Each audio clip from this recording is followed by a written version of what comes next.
Olá, pessoal, tudo bem? Boa noite. Estamos aqui depois de 2 semanas retornando com a nossa leitura coletiva do Bernardo. Aconteceram alguns desencontros de horários, vocês sabem que todo semestre os horários acabam mudando, mas hoje a gente conseguiu se organizar para poder participar aqui, para dar continuidade à leitura do capítulo número 9, a parte B, chamada Multiplicidade de Relações Comunitárias. Então, é isso. Deixa eu colocar aqui. Matheus, não sei se você quer começar, ou o Mário. O Mário tinha dito que...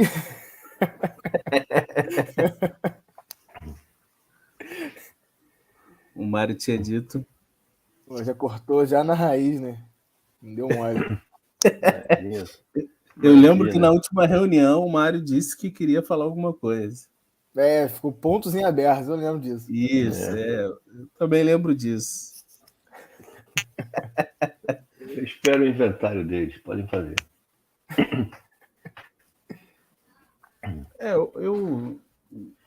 Então posso fazer uma primeira aproximação, não tem problema não. Assim, gente, eu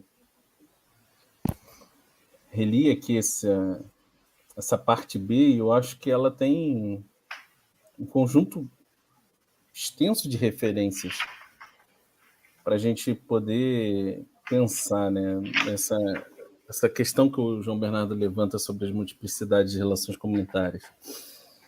Talvez a primeira questão seja a forma como ele encaminha essa reorganização do campesinato dentro de uma estrutura parafamiliar, né, que vai pouco a pouco organizando, digamos assim, o uso dos espaços comuns, né? Organizando também, de certa forma, não só organizando, mas impondo limites a certas práticas que poderiam ser prejudiciais para essa comunidade que está surgindo. Então, ele vai fazer uma referência à importância dos campos abertos, nesse desenvolvimento dessa comunidade, e o quanto esses campos abertos acabam sendo fundamentais para um aproveitamento mais comunitário desses recursos, digamos assim, e o quanto, né, eu acho que esses são os primeiros elementos que veio à minha cabeça aqui, que eu não estou olhando as anotações, mas o quanto essa dinâmica camponesa vai projetando algumas fraturas internas. Quanto à própria regulação e a constituição desse comunitarismo, em vez de gerar níveis maiores de solidariedade, projetam... Acho que essa é a grande tese dessa parte. Em vez desse comunitarismo gerar um nível maior de solidariedade, é que no processo de constituição desse comunitarismo, dessas novas relações comunitárias, acaba se projetando novas fraturas internas no campesinato.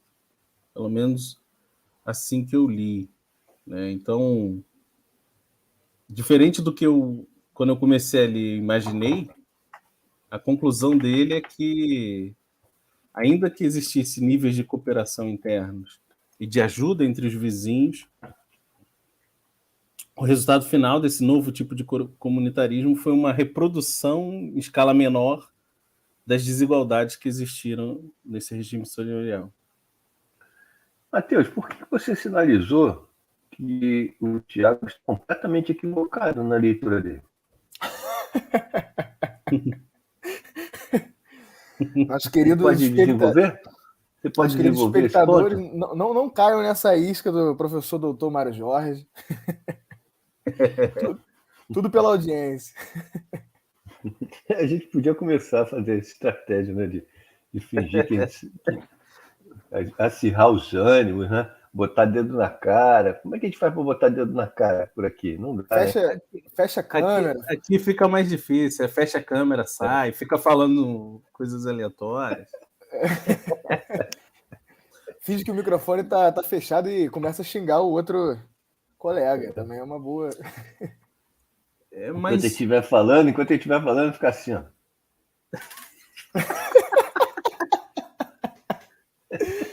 Isso são estratégias, isso chama público.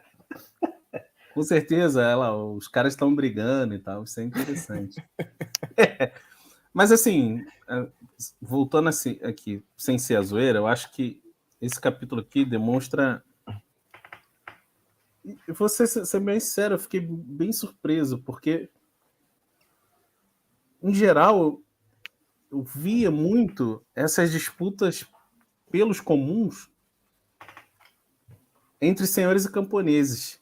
Aqui, nesse capítulo, João Bernardo apresenta essa fratura interna dentro da própria comunidade. Isso me causou uma estranheza, não por achar improvável, porque eu acho que ele argumenta muito bem, mas justamente pela falta... pela falta de... da militância. É o mal-estar da militância. É o mal-estar da paixão com que a gente lê essas obras. Aí é que essas coisas se revelam, né? Não, eu estou falando sério, não estou brincando, não. Pelo menos, eu diria que me afeta nesse nível, né? A gente tem sempre, acho que a gente tem a tendência dessa expectativa, né? De que haja uma tendência, né? Que a gente talvez quase naturalize de que a posição... aí eu acho que a gente talvez tenha um nível para refletir sobre a questão né, da perspectiva do Thompson relativa à classe, né? Porque radicalizando a perspectiva de classe que ele critique, né, uma perspectiva mecânica do tipo me dê um modo de produção fundado na desigualdade e na exploração, que eu te dou as classes sociais que caracteriza, né, que a classe seja um resultado mecânico de um modo de produção, porque dentro dele se projetam setores, né, grupos antagônicos dispostos em razão do próprio modo de produção, né? Eu acho que exemplos como esse que apontam para uma complexidade muito maior desse processo, né?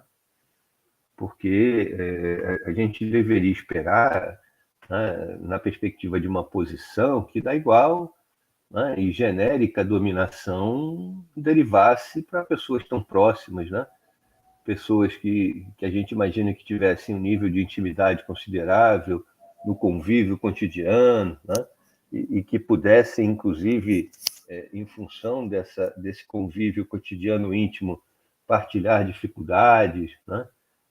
Conversar sobre suas agruras e, né, experimentar limites na sua existência muito sistemáticos, que não houvesse um movimento, né, quase que imediato, né, de conjugação, de percepção, de multiplicação da sensação da exploração e de que ela se generalizasse, né? E aí, portanto, quando a gente, né, começa a considerar ou tem contato com análises que mostram as muitas fraturas, né, que mostram os muitos limites, né, que mostra o vigor da ascendência das classes dominantes, né, que tem, em geral, historicamente, a capacidade de penetrar em muitos interstícios, né, da existência da própria comunidade e tal, eu acho que impacta porque nos projeta, né, nos faz pensar no quão difícil parece ser você subverter um sistema de dominação, né? Eu acho que a história ensina isso também, né? Do quão difícil é a subversão efetiva, né? Os exemplos históricos de reversão de quadros como esse, o que faz quase que nos levar a tendencialmente eternizar o quadro da dominação, da exploração, né? Quer dizer, parece que uma posição contrária a isso no presente, porque esse é um lado também, né? Talvez quanto mais você conheça a história, né, mais seja dramática uma posição no presente contrária a isso, né? Ao mesmo tempo que afirma a necessidade né, é impactante, né, no sentido de que a história parece indicar que é muito difícil, né, subverter esses quadros, esses contextos, né? Porque eu lembro de uma frase do, do, do, do Thompson, que eu não sei se tem aplicação geral, né? Geral no sentido de ser aplicável a toda e qualquer sociedade, a todo e qualquer sistema de exploração, mas ele diz algo do tipo de que um dos elementos básicos, né, da força do status quo é que a realidade está encharcada de status quo. Né? Para onde você olha, o status quo se manifesta. Né? É como se ele se reafirmasse em muitos níveis, em muitas situações. Né? Era algo que eu sentia muito fazendo a tese, escrevendo lá aquela coisa lá né, daquele livro lá. Né? Como é que a religião, né? Uma diversidade enorme de elementos da vida cotidiana parecem estar encharcados das categorias da dominação, dos elementos da dominação, né? Enfim, eu acho que tem um pouco essa sensação. Mas, assim, o que me chamou a atenção, eu diria que é um dos capítulos, né, que, por outro lado, ele tem um potencial de controvérsia considerável, né? Porque no que se refere a esse problema das comunidades camponesas né, e da sua existência jurídica, inclusive, e da sua articulação, você tem uma disputa aí no sentido de autores que defendem, né, que essa instituição nasce na Idade Média, né, e já bem avançado, inclusive, o período medieval, portanto, é uma instituição relativamente recente na história, muito recente, se a gente estiver tratando da história medieval, e autores que tendem a considerar que ela né, quase que um resultado imediato do processo da Revolução Agrícola, né?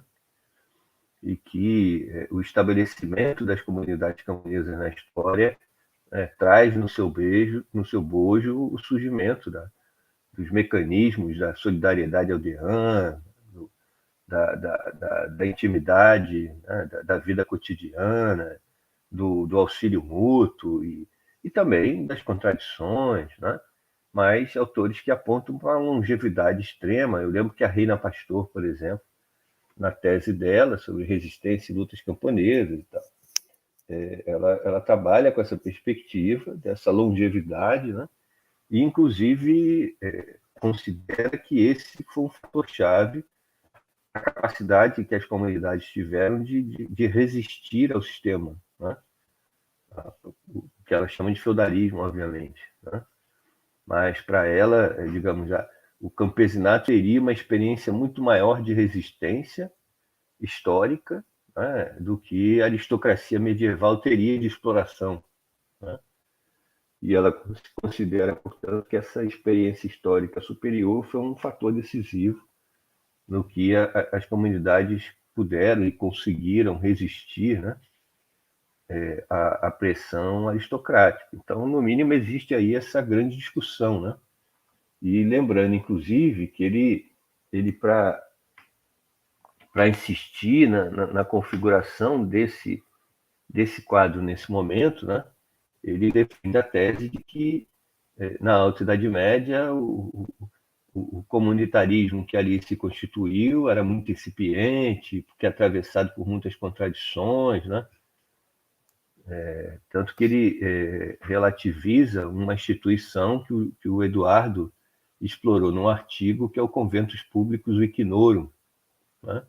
Ou seja, a gente tem indicações na legislação altomedieval, e a da Espanha visigótica foi objeto de um artigo do Eduardo Cardoso da Flon, que participa aqui com a gente, que faz referência, na Península Ibérica, a esse tal Conventos Públicos Vicinorum, uma reunião pública de vizinhos, digamos assim, de habitantes, né, das comunidades, uma instituição que teria existência jurídica, inclusive, né, teria atribuições legais reconhecidas pelos poderes estabelecidos para dirimir questões internas à comunidade, brigas de vizinhos, disputas relativas a espaços de uso comum, disputas relativas a limite de extensão de terra, né, maus feitos, decorrentes, por exemplo, de destruição de colheita, de plantio por animais.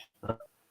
Então, em tese, ela teria um conjunto de prerrogativas e era aquela que mais diretamente dirimia as questões internas da própria comunidade. Né? Agora, a gente tem pouquíssimas informações dela sobre como ela se estruturava ou deixava de se estruturar. Tal. Tanto que o João Bernardo, eu acho que é no capítulo 1, né, ele diz que, a despeito de existir, ele reconhece que existia, mas ele considera que era uma entidade muito frágil e com muitos limites para atuação. Né? Dentre eles, a diversidade da condição dos estatutos, né, da população rural, que ele diz, tanto que ele cita 3 fundamentos aqui para ampliação das relações comunitárias, né? E o segundo deles incide justamente nesse tópico, a diluição das margens entre as categorias jurídicas no interior da classe servil conferiu a todos os seus membros o mesmo estatuto. Né? Ou seja, eu lembro bem que quando ele faz, que ele avança a interpretação de que essa entidade era muito frágil na Alta Idade Média, um dos argumentos dele é que só teria assento e voz efetiva nessas reuniões os camponeses livres, né? Mas não os camponeses já de forma nenhuma os escravos, e aí a dúvida é se os camponeses dependentes se manifestavam ali ou não. Né? Então, assim, digamos, há pelo menos essa controvérsia em torno desse tema, né? Mário, nesse trecho, um dos elementos também que me chamou estranheza foi o fato dele jogar muito para frente essa constituição da comunidade camponesa. Justamente porque recentemente a gente teve contato lá com a tese do Terreirizo, no qual ele vai demonstrar lá, já na Alta Idade Média, no período visigodo, bases materiais para comprovar que já existiam comunidades camponesas. Além do trabalho do Eduardo, e o Eduardo vai aprofundar isso também na tese dele. Isso me chamou a atenção, e me chamou a atenção porque hoje mais cedo eu também estava lendo um outro texto que empurra o surgimento dessas comunidades para depois do ano 1000. Então,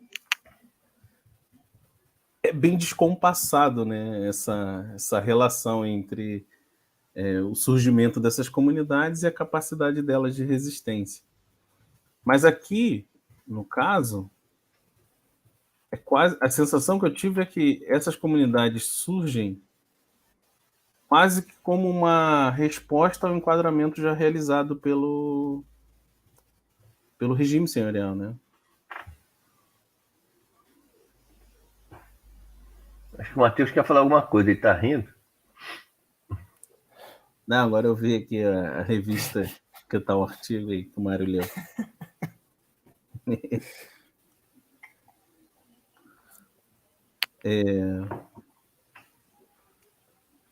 Bom, de qualquer forma, acho que esse é um tema crucial, né? Para o que se refere àquela tentativa de vislumbrar com um pouco mais de clareza o mundo camponês, em aspectos outros que não a dominação, né? Que, digamos assim, indiretamente é o que talvez seja de longe o que a gente conhece melhor, né? Porque é onde a documentação é mais abundante, onde a historiografia mais se concentrou, né? E aí meio que de soslaio, como diziam os antigos, a gente pode aqui e ali ter lançar alguma luz sobre o mundo camponês, no sentido da aldeia, do cotidiano dela, das formas de organização e tudo mais. Tá? Agora, a perspectiva aí, portanto, dele é que esse comunitarismo já nasce, digamos, submetido ao poder estabelecido, né? E nasce em grande parte articulado por esse próprio poder estabelecido, né?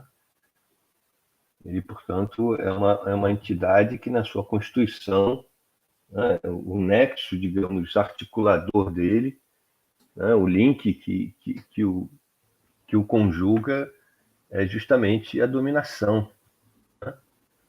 E o que o leva a trabalhar com aquela ideia de que os senhores são um vértice dessa relação, né? É como se as relações entre os camponeses supusessem que cada relação que se estabelece passa pelo senhor, né? Tem o senhor como um nexo da sua realização, né? Agora, é interessante pensar também que, na medida em que ele mesmo destaca, né, que o senhorio era muito fragmentado, né, a possibilidade de comunidades atravessadas por vínculos com os senhores os mais diversos, né? Dificilmente uma comunidade era dependente apenas de um único senhor, né? A tendência era que, por essa tal fragmentação, né, que senhores diversos se impusessem a comunidades diversas e, como tal, cada comunidade lidasse com uma diversidade de senhores, né? Ou até com rendas de natureza diferente em razão de poder diferente, né? De autoridades diferentes que os senhores exercessem sobre ela, né? Tem um... Rapidinho, Matheus. É que tem um outro elemento que está inserido nisso aí, Mário, que é a... O Matheus também... Eu acho que é já no final desse tópico que ele vai tratar. Deixa eu ver se eu acho aqui. É o fato desses camponeses migrarem de uma região para outra e manterem vínculos comunitários com aquelas regiões. E aí... Tá lá no final. É lá no final, né? Na 273, achei aqui. Ele diz assim, e isso para mim foi muito interessante, me lembrou um pouco da discussão que você, Matheus e Dilson fizeram lá no grupo. Ele diz assim, ó, o caráter real, lá no final da 273, o caráter real das relações sociais não se limita às manifestações materiais. O relacionamento social é real imaterialmente, como podem ser os campos na física. E é esta realidade material que constitui o quadro de todas as restantes formas de existência empiricamente observáveis. A tal ponto que povoações desapareceram enquanto entidades, deixaram de ser centros de atividade econômica e a sua população se dispersou e, apesar disso, subsistiu o quadro comunitário, né? Aí eu lembrei daquela conversa que vocês tiveram, e acho que teve uma também no NIEP, gigantesca, que eu não consegui acompanhar, mas acho que era sobre forças produtivas.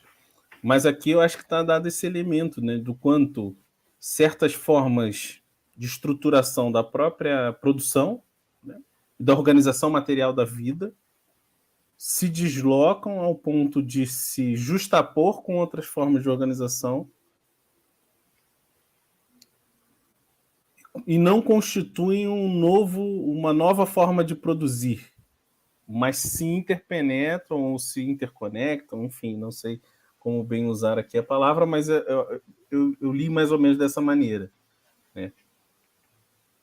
E aí, Mário, eu também lembrei, nesse trecho, um pouco de algo que a gente tem conversado a respeito desses elementos sobrenaturais que acabam sendo vistos como elementos reais e concretos para esses camponeses nesse processo de produção.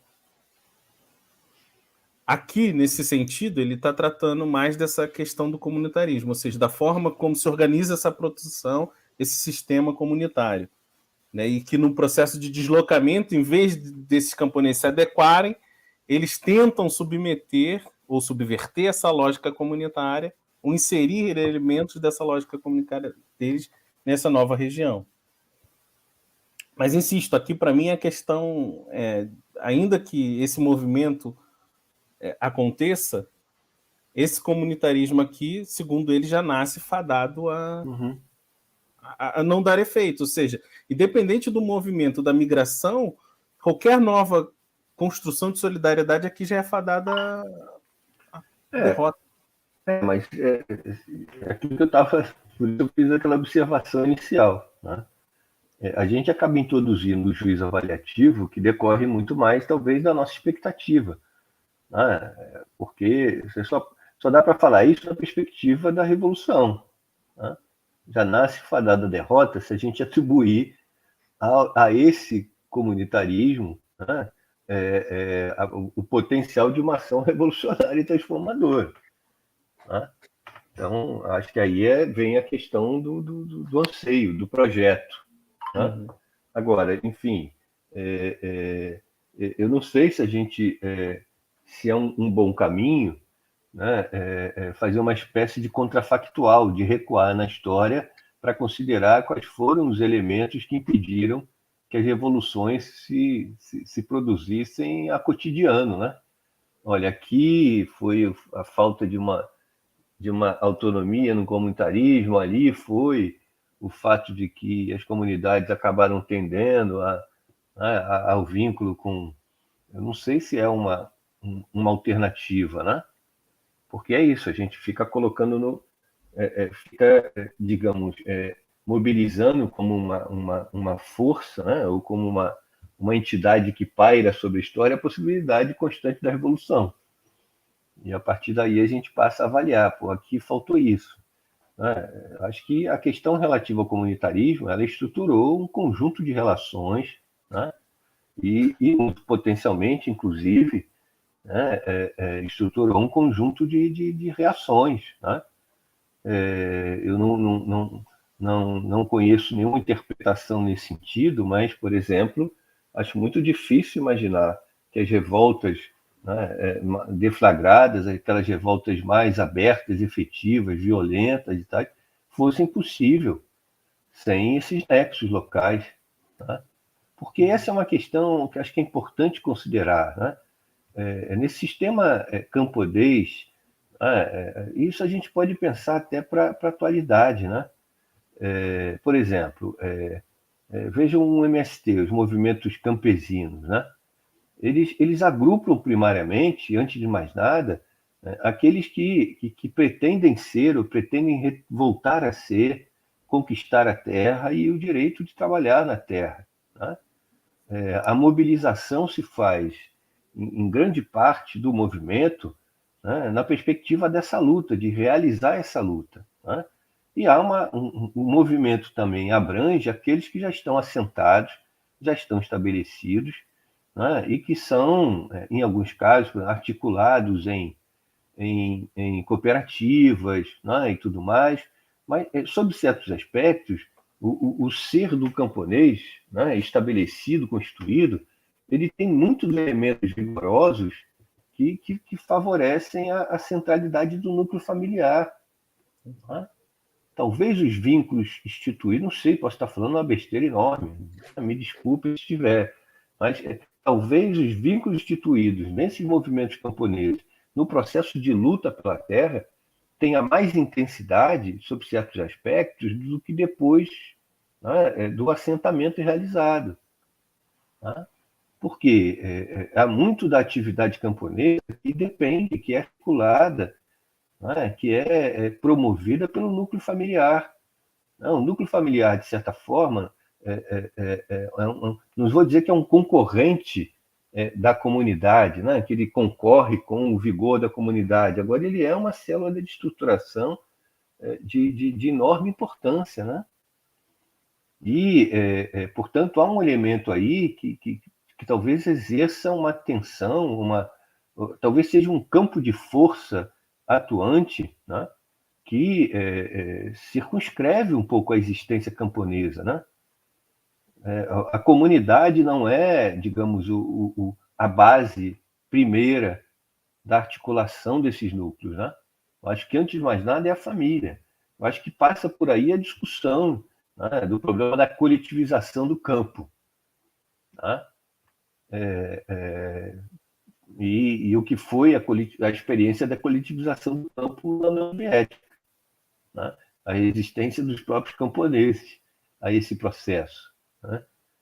Então, acho que, por outro lado, como eu disse, eu acho que a gente acaba, eu estou tentando aqui fazer uma reflexão no sentido da gente equilibrar, digamos assim, né, o nosso senso em relação a esse tema, né, que é nesse sentido. Acho que a gente tende, de certa forma, a pretender que essas classes subalternas sejam capazes de superar rapidamente os limites que impõem a percepção da situação em que vivem, né, e gerarem as condições imediatas para a superação desse quadro.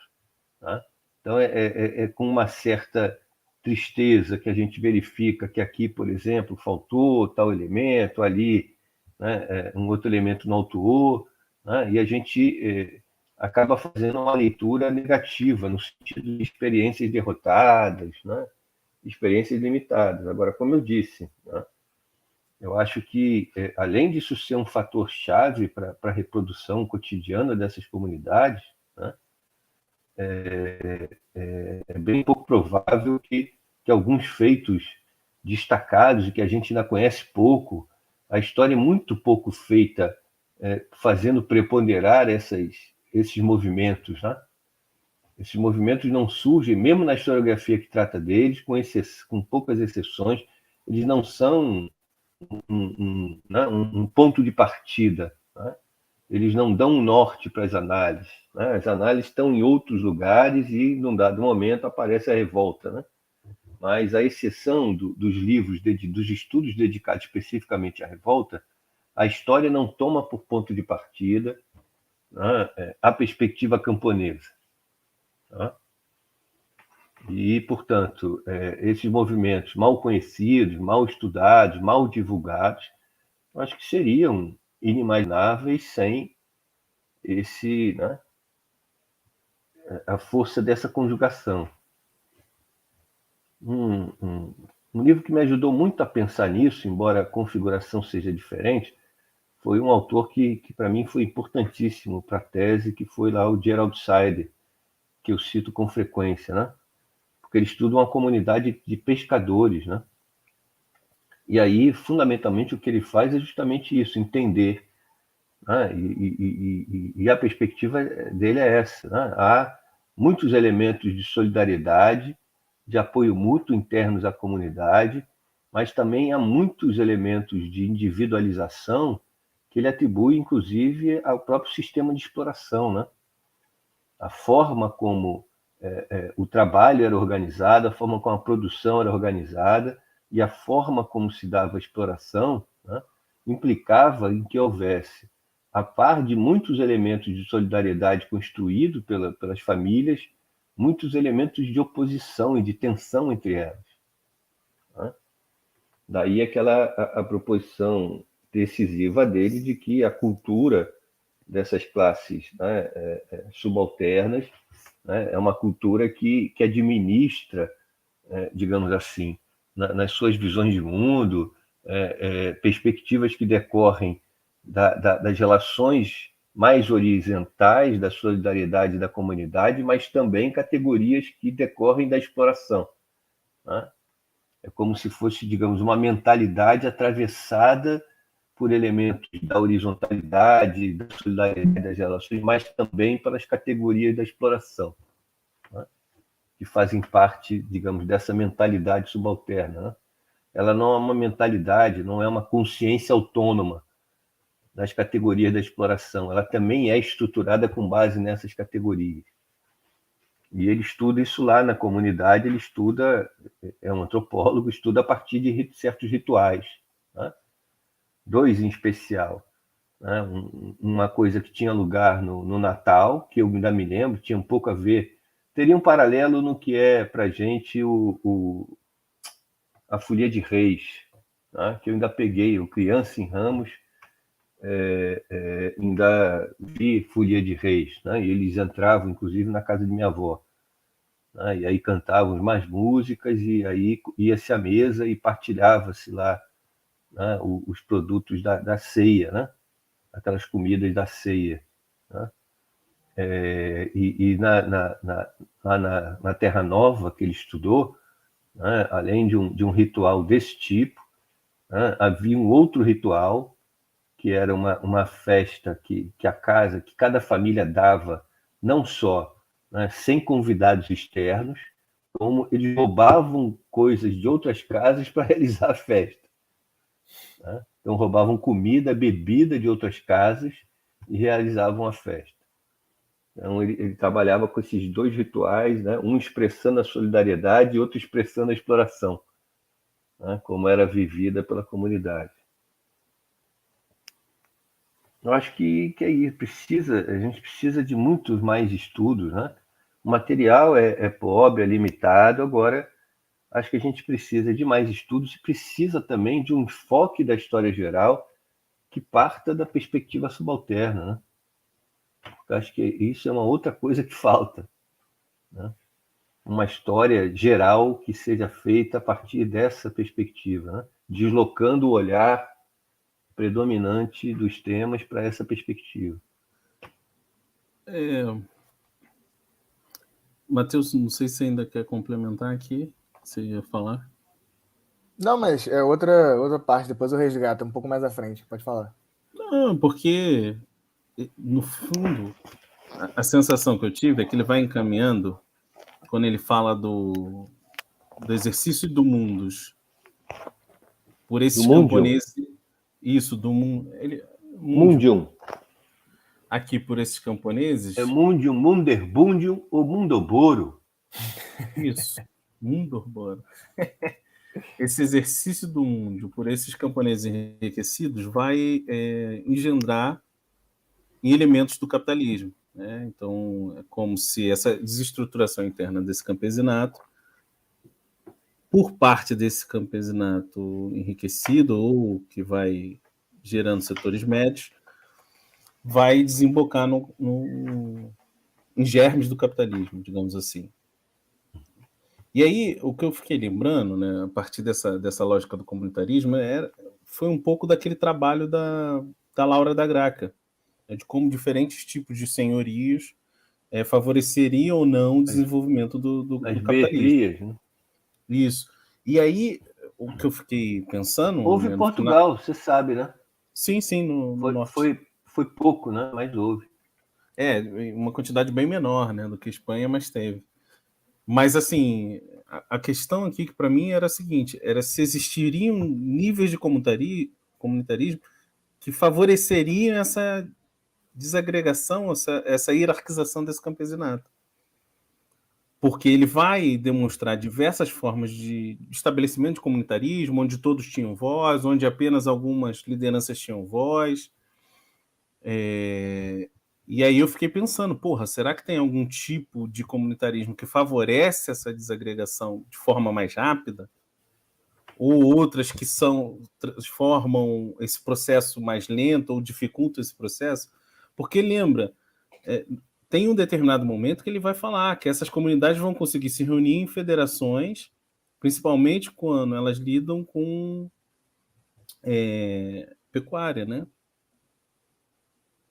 Ou atividade agropastoril. E aí eu fiquei pensando, que tipo de relações comunitárias são essas que favorecem de forma mais alargada esse tipo de desestruturação interna do campesinato e quais potencialmente causaram mais constrangimento para o desenvolvimento desse tipo de hierarquização interna. Ou seja, em outras palavras, que fatores incidiram dentro da comunidade que foram desestruturando ela pouco a pouco, a ponto de esse comunitarismo se tornar apenas um comunitarismo voltado para as elites. Ou, como ele chama aqui, lideranças da aldeia, né?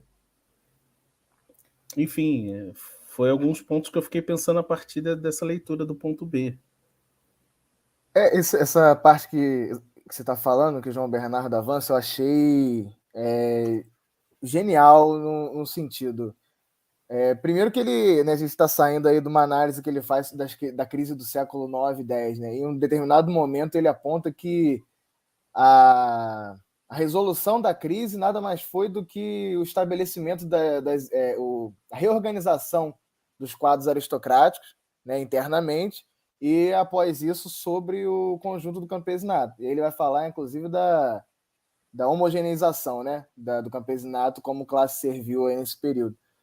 E isso me chamou bastante atenção, Porque no primeiro livro, né, lá no livro 1, quando ele vai falar do comunitarismo, ele foca basicamente na questão dos incultos, né? Os incultos como pontos de contato e de articulação do comunitarismo entre o campesinato dependente, entre o campesinato servil, enfim. E ele...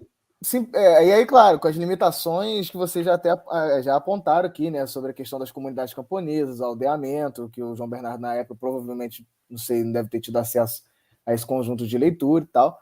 E aí ele acaba se resumindo muito a pensar na questão dos incultos. E agora, nesse segundo ponto, quando ele vai falar do comunitarismo, ele já elenca alguns outros fatores que eu achei fantástico, né? Inclusive de utilização de membros do campesinato para promover a desarticulação interna dessas comunidades. E aí, desde do aluguel de moinhos, né? Ele vai falar das azenhas, dos moinhos, o exclusivo e enfim, o controle de um membro de uma família camponesa sobre aquele aparato, ou então até mesmo a posição dentro de conselhos, como representante das comunidades. Eu achei isso muito interessante nesse papel de desarticulação. Primeiro, né, a nível material, de que isso poderia representar para um enriquecimento do campesinato, assumindo esses postos e tudo mais. E a nível de status quo, que o Mário chegou a comentar aí do Thompson, né, em que nível isso também não podia ser um ponto de articulação. E o que me chamou mais atenção ainda foi quando ele fala da questão das equipes de trabalho, né? Aí ele fala, certas construções, certos trabalhos não eram possíveis com apenas uma enxada. Ele fala alguma coisa nesse tipo. Né? Deveria ter equipes aratórias, etc, etc. E o campesinato mais abastado tinha esses instrumentos, né, as ferramentas para se fazer, e acabava capitaneando a força de trabalho do campesinato mais pobre, né? E aí ele usa um termo, acho que feliz, porque ele se propõe, né? Que ele está trabalhando aí com a troca, a reciprocidade desigual. Ele fala que o próprio sistema de solidariedade é desigual aí dentro desse comunitarismo.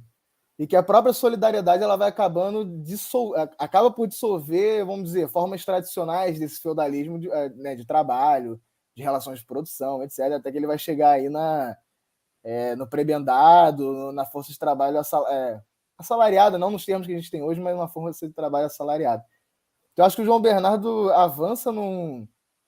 É interessante, porque eu não tinha visto uma abordagem da própria estruturação interna dessas modificações aí do que a gente chamaria de Idade Média Central para baixo da Idade Média, a partir dessa visão, né, do comunitarismo e de como o relacionamento entre classe e intraclasse acaba dinamizando certas potencialidades desse sistema. Mas eu fiquei com muitas questões, essas mesmas questões que você levantou agora, Thiago. Né, quais fatores poderiam ser mais ou menos, em determinados contextos ou não, suscetíveis a se desenvolver por um lado ou não. Né? Acho que acaba vindo muito na nossa cabeça conjunturas diversas, né, que poderiam dar um start aí em diversos outros tipos de relações.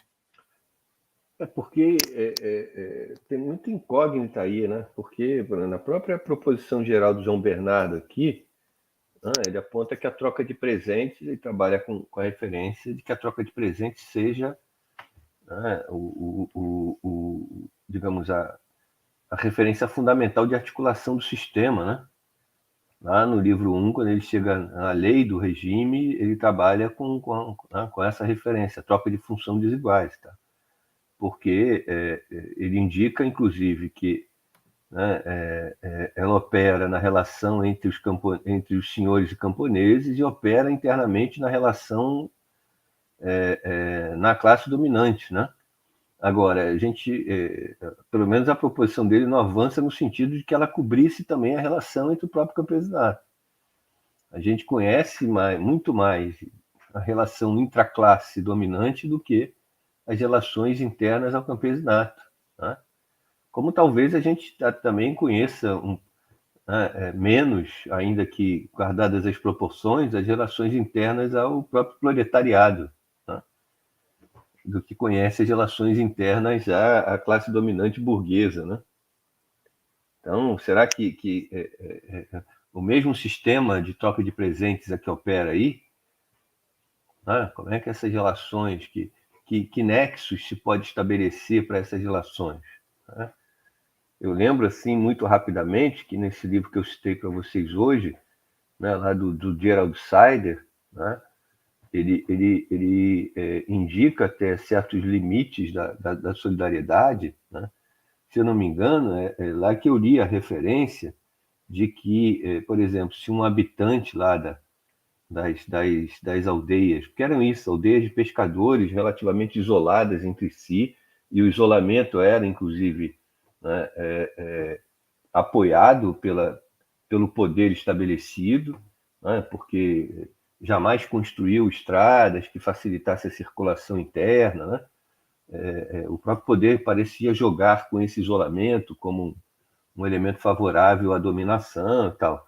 Mas ele destaca que dentro das comunidades, se os vizinhos vissem, por exemplo, um vizinho trabalhando, desenvolvendo alguma atividade pesada que precisaria que seria mais bem realizada com ajuda, com apoio, diz que o comportamento era se dispor próximo, visível, mas não oferecer ajuda, esperar que a ajuda fosse pedida. Tá? No sentido de que a ajuda dada criaria vinculações, criaria uma contrapartida necessária. Tá? Então, as pessoas não, por exemplo, se o vizinho estava lá consertando o telhado da casa, né? E uma empreitada que explicitamente, se realizada com ajuda, seria realizada de melhor forma, né? Seria realizada com menos esforço, mas a posição era essa: as pessoas paravam, ficavam ali perto, olhando, esperando, mas não ofereciam. A ajuda tinha que ser requisitada, e a requisição explicitava, então, que teria que haver uma contrapartida, teria que haver uma reciprocação, né? A gente talvez ainda tenha por aí. Vocês não conheceram isso, talvez, mas isso na minha geração também ainda era corrente, pelo menos no subúrbio onde eu sempre morei, onde eu morei a maior parte da minha vida, que era, né, que tinha até uma brincadeira em torno disso, né? Porque parece que fazia parte do ritual, né, se dizer, se sentir enganado, ou talvez até em certas situações ser enganado, que era, né, segundo a brincadeira da enganação, alguém te chamava para jogar um futebol em algum lugar, né, num sábado, num domingo, né, e aí reunia-se aquele grupo que ia lá jogar o futebol, e quando chegava lá, na verdade, era uma obra, né, não tinha um futebol. A gente chegava num lugar que era uma casa em obra, e, em geral, era o dia que a laje ia ser assentada na casa. Então, ao invés do futebol, você era mobilizada para participar do esforço de assentar a laje, né? Que antes de inventar essas lajes de hoje, era um trabalho e tanto, né? Porque era tudo, fazia a base de madeira e concreto. Então, tinha que virar traços e traços de concreto, né? Mas depois era de lei que a pessoa oferecesse um almoço, tá? Tinha que ter uma comida, né, que era oferecida pela pessoa que estava construindo a casa. E uma comida pesada, em geral, ou era uma feijoada, ou era mocotó, era né, Dobradinha. uma comida substanciosa para fazer frente ao esforço físico que era grande. Eu acho que ele fala disso aqui em algum lugar. Se não falou ainda, vai falar mais à frente, desses trabalhos coletivos que envolviam isso, né? A reciprocação era a comida, o alimento que era servido depois. Eu estava lembrando dessa referência lá do Sider, né? Como é que ele analisou isso, né? Que as pessoas não ofereciam ajuda. Tá? A ajuda tinha que ser requisitada, e para ele isso tinha um pouco de respeitar a autonomia das famílias, que no caso dele lá, que ele estudava, talvez fosse maior do que no caso de uma comunidade camponesa, porque as famílias viviam da pesca e os barcos eram pequenos, então cada família tinha o seu barco e trabalhava no seu barco, tá? E era a família que fazia a manutenção do barco, consertava. Então é possível que comparativamente, a autonomia de cada família fosse maior, né, do que tende a ser no caso de famílias camponesas, né? E ele até, mas não, isso é em razão de outro fator, mas ele diz também isso, né, que o próprio elemento da produção também define um pouco os limites dessas relações, né? As famílias talvez fossem tendencialmente mais isoladas das relações entre si, em função do próprio cotidiano de trabalho, que era muito mais familiar, do que a comunidade pesava pouco nisso, né? Porque cada barco trabalhava individualmente, né?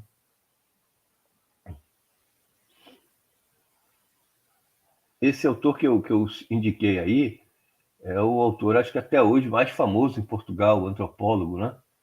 O Jorge Dias, que tem outras obras, mas a obra mais famosa eu nunca consegui, rapaz. Eu não sei o que é que acontece, tem certas obras que, porra, já fui em Portugal, nem em Portugal eu consegui ter acesso a essa obra.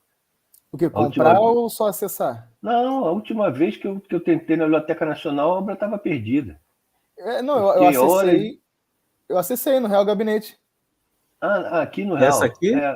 O Rio Aqui, de Honor. aqui no Real nunca pedi. Eu Mas fichei engraçado ele que em lá. Portugal eu já tentei em três bibliotecas e nas três eu não consegui ter acesso à obra. O ruim do Real Gabinete é que você não consegue digitalizar, mas dá para fichar lá, tem lá a obra. Um É a exemplar obra só, mais mas tem. famosa. Hã? Um exemplar só, mas tem. É a obra mais famosa, pelo que eu vejo ainda hoje. É bem A minha interessante. dificuldade é conseguir aquele do Armando Castro, a obra completa. Então, esse foi outro. Qual? Tanto A que quando Evolução eu fui. Econômica? Isso eu tenho, acho que eu tenho em PDF. 15 volumes? Então não é esse, não. Não, mas os últimos três eu nunca vi. Para ser sincero. É Mas difícil, difícil. nessa vez que eu fui em Portugal, eu descobri numa biblioteca de bairro. E para o meu azar é um bairro longe pra caramba, mas eu fui e comecei a trabalhar lá, lendo e fichando. Só que aí depois eu arrisquei conseguir num sebo. O cara me vendeu os 12 volumes. Eu nunca consegui os 3 últimos, mas os 12 primeiros eu consegui. O cara me vendeu 5 euros cada um. Eu tenho aqui com. E ainda me vendeu a melhor, ele tinha vários, cara. E me vendeu ainda a melhor que ele tinha, com a capa dura, verde, de uma biblioteca, né? Alguma biblioteca que ele comprou. Mas o cara tinha os montes aqui. Então me vendeu por 5 euros cada exemplar. Mas os 3 últimos eu nunca consegui. Nunca. O 13, 14 e 15. Eu tenho até o 12. Mas o Rio de Honor, nem para comprar. Eu ia naqueles sebos lá. Tem um bairro lá. Qual é o nome daquele bairro, Thiago? Que tem os sebos no final de semana. Na rua. Banca Não de lembro, livro. não lembro. Aquele que sobe. É Chiado? É o Chiado, né? É o Chiado. Que tem o bonde. Então, eu ia lá nos finais de semana para percorrer os sebos de rua. Nunca achei. Esse do Armando Castro. De Lisboa. Esse do Armando Castro, Mário, é o próximo objetivo aí. A gente lê os 15 volumes aí. Porra, mas o Armando Castro tem página que, para vencer, tem hora que cansa, gente, aquele livro. Aí, o Mário sentindo saudade de Lisboa. Sentindo saudades da terrinha. Eu acho que é tanto tempo trancado em casa. Quem te viu, quem te vê, Mário Jorge. Para a gente encerrar, que a gente está chegando no teto, tem um ponto interessante aí do João Bernardo, que parece, eu ia falar que é de fundo, mas não é de fundo, pelo título da obra dele, não é uma tese de fundo, é talvez a principal dele, que é a questão das senhorias, né? Da senhoria pessoal a senhoria impessoal. E aqui no capítulo 9, ele parece que ele começa a desenvolver. No 8 ele chegou a dar uma pincelada, mas agora no 9 ele parece desenvolver um pouco mais o que ele está entendendo aqui por senhoria impessoal, né? E aí, em alguns momentos, ele destaca, por exemplo, que de novo, a resolução da crise do 9 e 10 teria sido uma rearticulação interna, né? Porém, uma rearticulação interna da aristocracia, porém, sobre o campesinato, E aí ele começa a elencar alguns fatores dessa rearticulação. Por exemplo, a extensão do poder de alguns, que ele vai chamar de magnates, né, que seriam os senhores com maior poderio, enfim, político, econômico, dentro daquele contexto, sobre outras comunidades teoricamente submetidas a uma senhoria mais restrita, né? Uma territorialidade mais restrita de uma família senhorial. Então, um poder se sobrepondo a outro. E isso implicaria, inclusive, em uma tributação sobre essa comunidade, né? Um bano estendido sobre essas comunidades, só que não um bano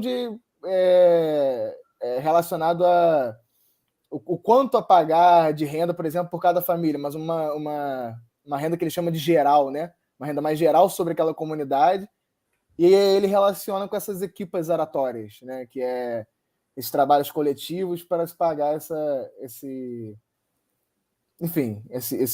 renda demandada por senhores magnates.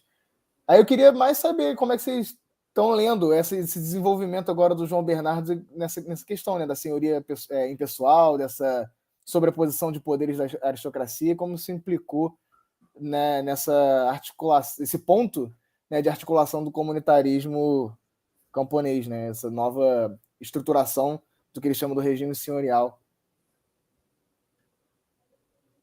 Olha, Matheus, eu li isso aqui, vou tentar dar o exemplo lá de Portugal, né?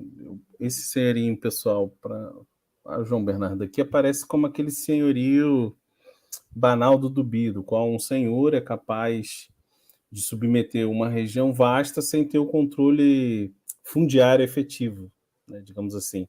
Era uma espécie de tenente, no caso português, né? Aqueles tenentes que não necessariamente eram os proprietários daqueles diversos casais, mas que, por terem um poder impessoal, né, no caso aqui do João Bernardo, conseguiam submeter esse campesinato a um conjunto de rendas. E aí, esse senhorio mais pessoal, eu acho que está ligado àquela parte mais fundiária mesmo, de quando aquele terratenente consegue submeter diretamente o campesinato a um vínculo de dominação pessoal. E aí aquele camponês é obrigado a pagar uma renda pelo uso daquela própria terra. Foi assim que eu li. Só que eu acho que o João Bernardo vai além, né? Mário me corrija, porque eu nunca cheguei a ler o volume 3 todo.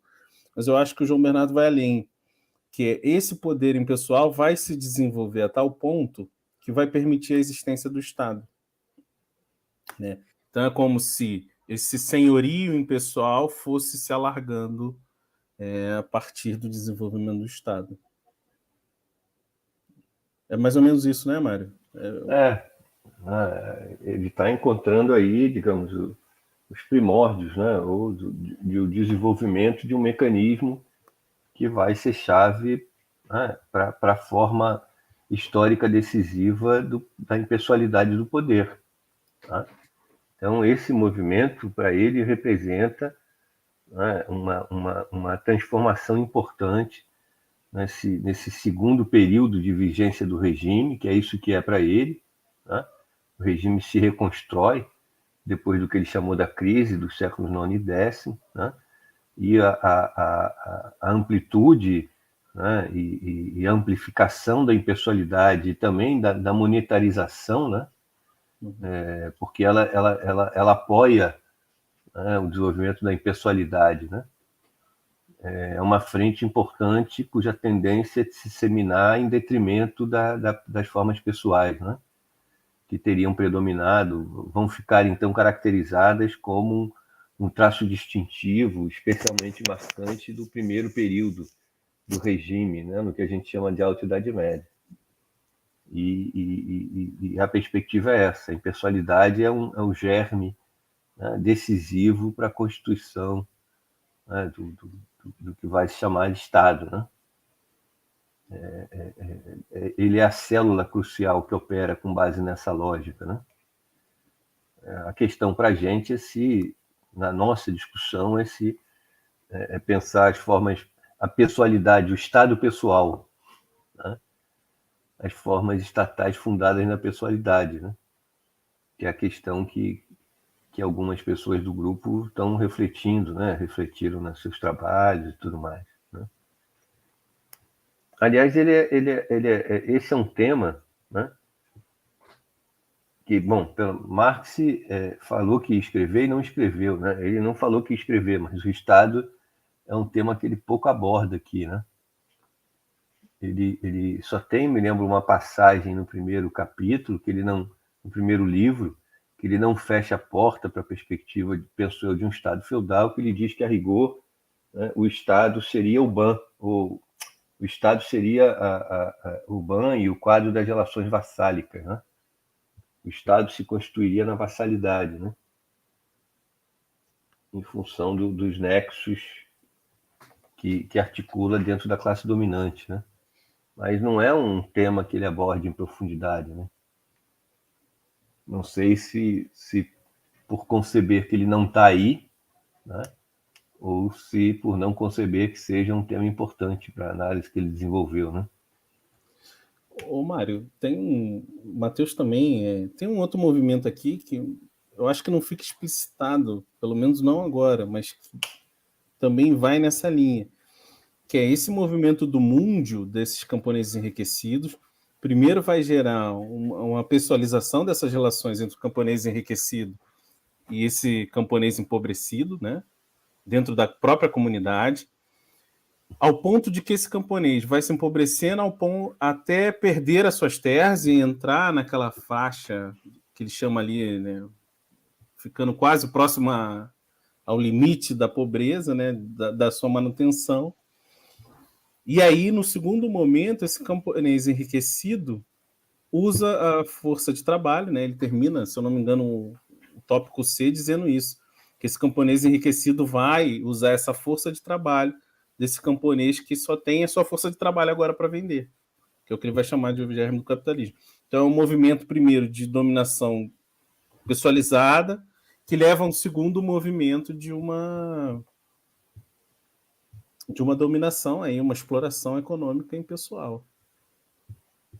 Pelo menos eu li assim, embora ele não tenha deixado de ser explicitado, acho que o movimento também é parecido. Primeiro, há uma desigualdade que vai gerar uma pessoalidade que depois gera esses níveis de impessoalização econômica.